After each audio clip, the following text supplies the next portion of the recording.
नीमच जिले के जावद विधानसभा क्षेत्र के कांकरा तलाई के मुकेश प्रजापति के द्वारा पिछले दिनों जन सुनवाई में अजगर की तरह लौट कर आते हुए 1000 पन्नों की शिकायतें आवेदनों की माला पहनकर आने के बाद यह मामला बहुत बड़ी सुर्खियों में आया था।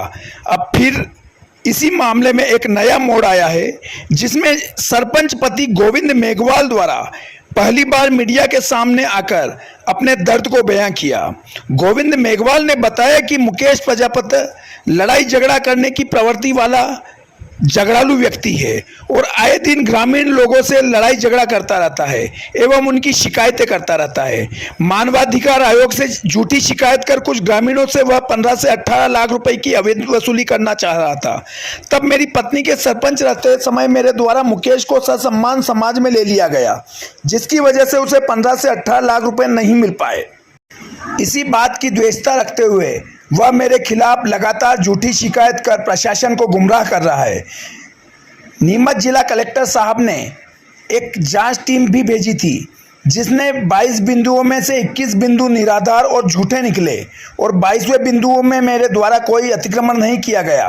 केवल पशुओं के लिए घास और मक्की की कड़प बोई जाती है और गांव में 70% लोगों ने इसी प्रकार मक्का, कड़प या घास बो रखी है।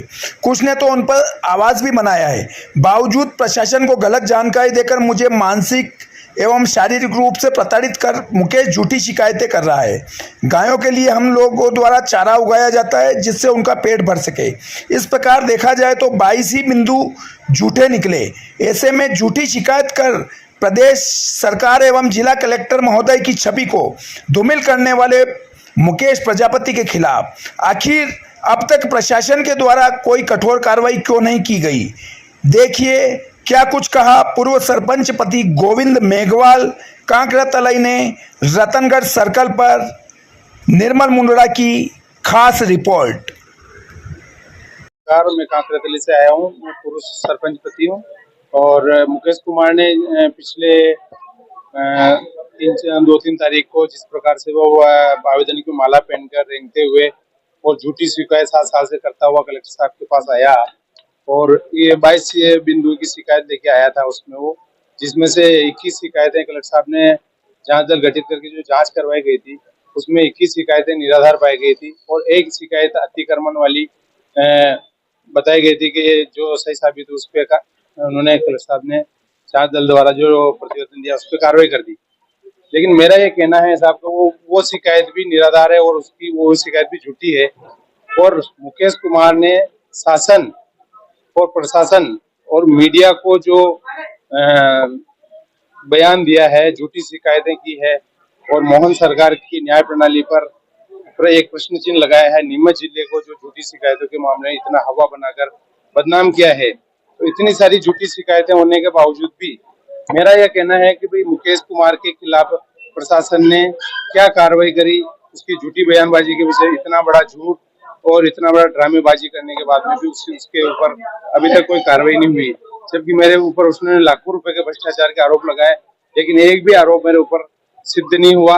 और जो अतिक्रमण वाली बात जो कही उसने, हम गांव में के लोग हैं, पशुधन पालते हैं और पशुधन के लिए खाली जगह पे कड़प वगैरह लगाते हैं और वो चारा पशुओं को खिलाते हैं। सिटियों में तो क्या होता है कि पशु जो रहते हैं सड़कों पे खुले में घूमते हैं। हमारे गांव में ऐसा नहीं है और गांव में लोग आवारा पशुओं को भी और खुद जो पशु पालते हैं उनके लिए भी खाली जमीन में कड़प वगैरह ये चीज लगाते हैं, जिससे घास पशुओं को खाने के लिए भी होता है। तो पशुओं के खाने के लिए जो घास लगाई जाती है उसमें अतिक्रमण कैसा हुआ? उसमें कोई आदमी तो खा नहीं रहा उसको। मुकेश इसलिए कर रहा है कि वो शुरू से ही शिकायती प्रवृत्ति का, जिद्दी प्रवृत्ति का आदमी है और आइडियल किस्म का आदमी है। उसमें गांव का कुछ विवाद था तो मेरे सरपंच रहते हुए उस गांव के लोगों की उसने मानवाधिकार में शिकायत कर रखी थी। उस दौरान मैंने गांव वालों से और उनसे सबसे मिलकर इसका मान सम्मान सहित इसको गांव में एक भाईचारा टाइप और व्यवहार जमाने के लिए मैंने प्रयास किया और इसको सम्मान दिलवाया। लेकिन मुकेश कुमार ने वो सम्मान न पाते हुए उन लोगों से 15-18 लाख रुपए की डिमांड करके झूठी शिकायत करने लगा। वो प्रशासन उन लोगों को दबाव बनाने के लिए प्रशासन ऊपर तक मानवाधिकार में शिकायत करी।